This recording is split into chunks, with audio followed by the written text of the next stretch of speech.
Voilà, bonjour les amis, nous allons voir comment calculer le factoriel du 1 demi. Factoriel 1, on sait que c'est 1. Factoriel du, c'est 2 fois 1 qui est égal à 2. Factoriel 3, c'est 3 fois 2 fois 1 qui est égal à 6. Factoriel 4, c'est 4 fois 3 fois 2 fois 1 qui est égal à 24.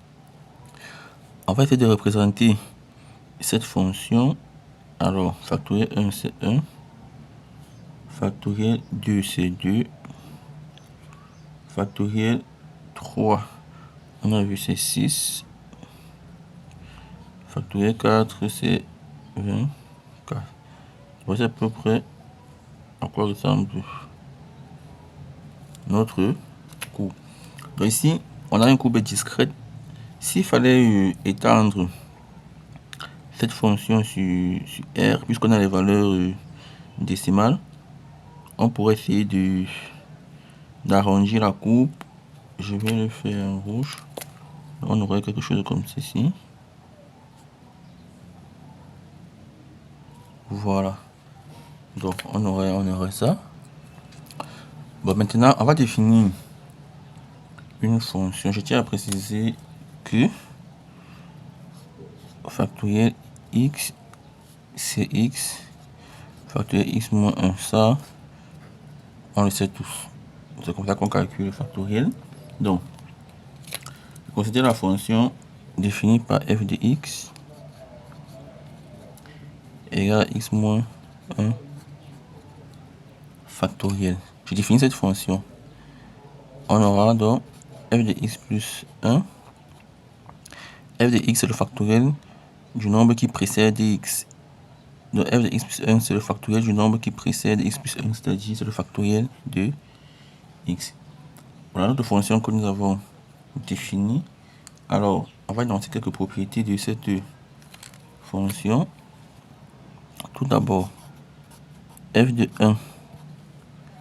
F de 1, ça va faire 0 factoriel qui est égal à 1.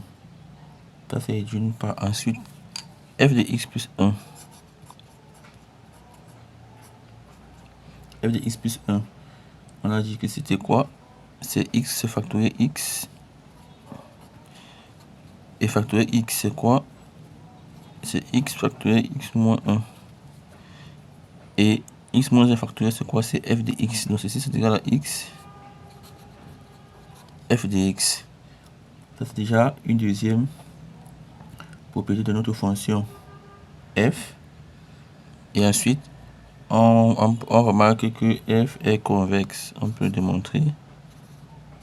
F est, vous voyez même la courbe est sous forme de V. F est convexe. Donc, il existe une seule fonction qui vérifie ces trois propriétés. Et cette fonction est appelée la fonction gamma, définie par gamma de x est égal à l'intégrale de 0 à l'infini de t puissance x moins 1 exponentielle moins t dt. La fonction gamma a plusieurs caractéristiques. Gamma de 1, comme on l'a vu, gamma de 1, c'est égal à 1. Donc, il suffit de remplacer x par 1 ici. Vous intégrez, vous allez trouver 1. Ensuite, gamma de 1 demi, en remplaçant x par 1 demi, si vous, après le calcul, vous allez trouver, c'est une fonction connue, racine de pi. Et autre propriété de la fonction gamma, c'est gamma, une propriété essentielle de x plus 1 est égal à x gamma de x. Donc voici les propriétés de la fonction gamma que nous avons définie, que nous avons invoquée. Donc, puisqu'on a dit la fonction gamma était la seule fonction qui vérifiait f, donc la fonction f c'est la fonction gamma, cela signifie que factoriel x n'est autre que quoi? Gamma de x plus 1. Or, on a cette propriété, c'est encore égal à x gamma x gamma de x. Donc, facteur x c'est encore égal à x gamma de x. Alors, ça signifie quoi? On va maintenant prendre la valeur recherchée. Factoriel 1 demi. C'est égal à quoi? On a défini.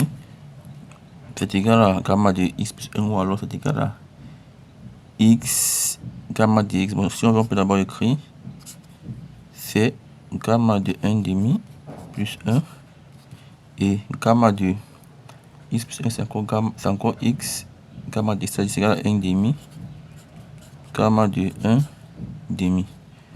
C'est-à-dire, on sait que gamma de 1 demi c'est racine de pi. C'est une fonction connue, vous pouvez calculer racine de pi. Ainsi, on conclut que 1 demi ça doit être égal à racine de pi sur 2.